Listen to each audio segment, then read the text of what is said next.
എല്ലാ പ്രിയ കൂട്ടുകാർക്കും പുതിയൊരു വീഡിയോയിലേക്ക് വീണ്ടും സ്വാഗതം. ഇന്ന് വളരെയധികം ഹെൽത്തി ആയിട്ടുള്ള ഒരു സാലഡ് റെസിപ്പിയാണ്. വേഗത്തിൽ നമുക്കിത് തയ്യാറാക്കിയെടുക്കാം. നമുക്ക് ലഞ്ചായിട്ടോ ഡിന്നറായിട്ടോ ഒക്കെ ഇത് സെർവ് ചെയ്യാനും പറ്റുന്നതാണ്. എളുപ്പത്തിൽ നമുക്ക് ഈ ഒരു സാലഡ് തയ്യാറാക്കിയെടുക്കാം. ഇതിൻ്റെ ഡ്രസ്സിങ് വളരെയധികം ടേസ്റ്റിയാണ്. ഈ ഒരു രീതിയിൽ ഡ്രസ്സിങ്ങൊക്കെ ചേർത്തിട്ട് നമ്മൾ സാലഡ് തയ്യാറാക്കുകയാണെങ്കിൽ നമുക്ക് കഴിക്കാനും തോന്നും. അത്രയ്ക്ക് നല്ല ടേസ്റ്റി ആയിട്ടുള്ള ഒരു ഡ്രസ്സിങ്ങൊക്കെ ചേർത്താണ് നമ്മളിത് തയ്യാറാക്കുന്നത്. ടേസ്റ്റി ആയിട്ടുള്ള ഈ സാലഡൊക്കെ കഴിച്ച് നമുക്ക് വെയിറ്റൊക്കെ കുറയ്ക്കാവുന്നതാണ്. ഈ ഹെൽത്തി ആയിട്ടുള്ള സാലഡ് തയ്യാറാക്കുന്ന വിധം വേഗത്തിൽ നമുക്കൊന്ന് കണ്ടിട്ട് വന്നാലോ കൂട്ടുകാരെ. ആദ്യം നമുക്ക് സാലഡിനുള്ള ഡ്രസ്സിങ്ങാണ് തയ്യാറാക്കിയെടുക്കുന്നത്. ഒരു റെഡ് ചില്ലി ഞാൻ വെള്ളത്തിലൊന്ന് സോക്ക് ചെയ്ത് വെച്ചതാണ്. നമുക്ക് അരച്ചെടുക്കാൻ എളുപ്പത്തിന് വേണ്ടിയിട്ട് കുറച്ച് നേരം ഒന്ന് വെള്ളത്തിൽ സോക്ക് ചെയ്ത് വെച്ചതാണ്. അതോടൊപ്പം തന്നെ ഒരു 3 പീസ് പനീർ ചേർത്ത് കൊടുക്കുന്നുണ്ട്. കാഷ്യൂനട്ടാണ് പിന്നെ ചേർത്ത് കൊടുക്കുന്നത്. ഒരു 8 പീസോളം കശുവണ്ടി, അതും വെള്ളത്തിലൊന്ന് കുതിർത്ത് വെച്ചിരുന്നതാണ്. അതും കൂടെ ചേർത്ത് കൊടുക്കുകയാണ്. 2 അല്ലി വെളുത്തുള്ളിയുടെയൊക്കെ ഫ്ലേവർ നമ്മുടെ ഇഷ്ടത്തിനനുസരിച്ചിട്ട് ചേർത്ത് കൊടുക്കാം. ഞാനിവിടെ 2 അല്ലി വെളുത്തുള്ളി മാത്രമേ ചേർത്ത് കൊടുത്തിട്ടുള്ളൂ. പിന്നീട് ചേർത്ത് കൊടുക്കുന്നത് കുറച്ച് മല്ലിയിലയും അതുപോലെ തന്നെ പുതിനയിലയുമാണ്. മല്ലിയില ഒരു ചെറിയ കൈപ്പിടിയും പിന്നെ ഒരു തണ്ട് പുതിനയിലയുമാണ് എടുത്തേക്കുന്നത്. അതിനകത്തൊരു 8 പീസോളം പുതിനയുടെ ലീഫ് ഉണ്ടായിരുന്നു, അതും കൂടെ ചേർത്ത് കൊടുത്തിട്ടുണ്ട്. പിന്നെ നമുക്ക് യോഗട്ടാണ് ചേർത്ത് കൊടുക്കേണ്ടത്. 2 ടീസ്പൂൺ അളവിൽ യോഗട്ടും കൂടെ ചേർത്ത് കൊടുക്കുന്നുണ്ട്. ആവശ്യമായിട്ടുള്ള ഉപ്പും കൂടെ ചേർത്ത് കൊടുത്തിട്ട് ഇവ നല്ല ഫൈനായിട്ടൊന്ന് അരച്ചെടുക്കേണ്ടതുണ്ട്. ഇതാണ് നമ്മുടെ സാലഡിനുള്ള ഡ്രസ്സിങ് എന്ന് പറയുന്നത്. വളരെ ടേസ്റ്റി ആയിട്ടുള്ള ഒരു ഡ്രസ്സിങ്ങാണ്.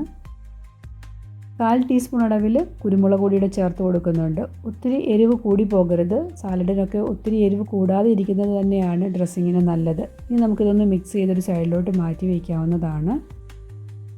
ഇത് നമുക്ക് സാലഡിൽ യൂസ് ചെയ്യാം. അതുപോലെ തന്നെ ചപ്പാത്തിയൊക്കെ കഴിക്കുമ്പോൾ ഒരു ഡിപ്പായിട്ട് വേണമെങ്കിലും യൂസ് ചെയ്യാവുന്നതാണ്. കാരണം നല്ല ക്രീമി ആയിട്ടല്ലേ ഇരിക്കുന്നത്. ഇത് കൂട്ടി നമുക്ക് ചപ്പാത്തി കഴിക്കാനാണെങ്കിലും നല്ല ടേസ്റ്റാണ്. ഇത് നമുക്ക് അരച്ച് ഒരു 2 ദിവസത്തേക്കൊക്കെ ഫ്രിഡ്ജിലും സൂക്ഷിക്കാം.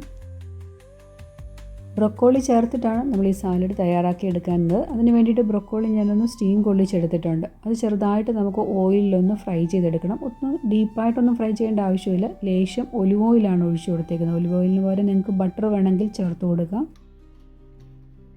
1/4 ടീസ്പൂൺ അളവിൽ മുളക് പൊടിയും 1/4 ടീസ്പൂൺ അളവിൽ മഞ്ഞൾപ്പൊടിയുമാണ് ചേർത്ത് കൊടുത്തേക്കുന്നത്. ലേശം ഉപ്പും കൂടെ ചേർത്ത് കൊടുത്തിട്ട് ചെറുതായിട്ട് നമുക്കിതൊന്ന് യോജിപ്പിച്ചെടുക്കണം. ആ മുളക് പൊടി, മഞ്ഞൾപ്പൊടി, ഉപ്പും ഒക്കെ ഒന്ന് അതിലൊന്ന് പിടിച്ച് കിട്ടുന്നതിന് വേണ്ടിയിട്ട് 2-3 മിനിറ്റ് വഴറ്റിയെടുത്ത ശേഷം ഒരു സൈഡിലോട്ട് മാറ്റി വയ്ക്കുകയാണ്. ഈ ബ്രൊക്കോളിയുടെ ചൂടൊക്കെ ആറുമ്പോഴത്തേക്കിന് നമുക്ക് ബാക്കിയുള്ള വെജിറ്റബിൾ എന്തൊക്കെയാണെന്ന് നോക്കാം ചേർത്ത് കൊടുക്കാനുള്ളത് സാലഡിലേക്ക്. നമുക്ക് സാലഡിൽ ഇഷ്ടമുള്ള വെജിറ്റബിൾസ് ഒക്കെ ചേർത്ത് കൊടുക്കാം. ഇവിടെ ഞാൻ ക്യാരറ്റും കുക്കുംബറും കുറച്ച് ഫ്രഷ് കോണും അതുപോലെ തന്നെ ഒരു 1/2 ടൊമാറ്റോയും കുറച്ച് ഒനിയനും ലെറ്റൂസിൻ്റെ ലീഫുമാണ് എടുത്തേക്കുന്നത്. 2 പേർക്ക് കഴിക്കത്തക്ക രീതിയിലുള്ള ഒരു സാലഡ് പ്രിപ്പറേഷനാണ് ഞാനിവിടെ ചെയ്യുന്നത്. ഇത്രയും വെജിറ്റബിൾസാണ് ഞാൻ ചേർത്ത് കൊടുത്തേക്കുന്നത്. ഇത് കഴിച്ചാൽ തന്നെ നമ്മുടെ വയറ് നിറയും. പിന്നീട് നമുക്ക് ലഞ്ച് ആണെങ്കിലും ഡിന്നർ ആണെങ്കിലും കഴിക്കേണ്ട ആവശ്യമേ ഇല്ല. അങ്ങനെ ടേസ്റ്റി ആയിട്ടുള്ള ഒരു സാലഡ് തന്നെ നമുക്ക് പെട്ടെന്ന് തയ്യാറാക്കി എടുക്കാവുന്നതേ ഉള്ളൂ. സാലഡിൽ ഒരു ചെറിയ സ്വീറ്റ്നെസ്സിന് വേണ്ടിയിട്ട് ഞാൻ അനാറും കൂടെ ചേർത്ത് കൊടുക്കുന്നുണ്ട്. 2 ടേബിൾ സ്പൂൺ അളവിൽ അനാറാണ് ചേർത്ത് കൊടുത്തേക്കുന്നത്. ഇതിന് പകരം നിങ്ങൾക്ക് ആപ്പിളോ അങ്ങനെ എന്തെങ്കിലും ചേർത്ത് കൊടുക്കാവുന്നതാണ്.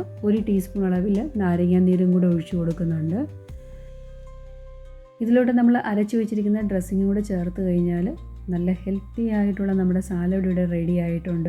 ഇത് കഴിച്ച് കഴിഞ്ഞാൽ തന്നെ നമ്മുടെ വയറ് നിറയും. ഇതിൽ ഒരു ബൗൾ കഴിച്ചാൽ തന്നെ നമുക്ക് വയറ് നിറയും. നല്ല ടേസ്റ്റിയാണ്. ഇടയ്ക്കിടയ്ക്ക് അനാറും കൂടെ ഒക്കെ ഒന്ന് കഴിക്കാൻ കിട്ടുമ്പോൾ ഒരു പ്രത്യേക ടേസ്റ്റ് തന്നെയാണ്. എന്നും ഒരേ രീതിയിലൊക്കെ സാലഡ് തയ്യാറാക്കുന്ന കൂട്ടുകാരുണ്ടെങ്കിൽ ഈ ഒരു റെസിപ്പി കൂട്ടുകൂടെ ഒന്ന് ട്രൈ ചെയ്ത് നോക്കുക. വെയിറ്റ് ലോസ് ഒക്കെ ആഗ്രഹിക്കുന്ന കൂട്ടുകാരാണെങ്കിൽ എന്നും ഒരേ രീതിയിലുള്ള ഡ്രസ്സിങ്ങൊക്കെ ഒന്ന് ഒഴിവാക്കിയിട്ട് ഇതുപോലെ വ്യത്യസ്തമായിട്ടുള്ള ഡ്രസ്സിങ്ങോടൊക്കെ ചേർത്തിട്ട് സാലഡ് കഴിക്കുകയാണെങ്കിൽ നമുക്ക് സാലഡ് കഴിക്കാനുള്ള ആ ഒരു മടിപ്പൊന്നും അനുഭവപ്പെടുകയില്ല.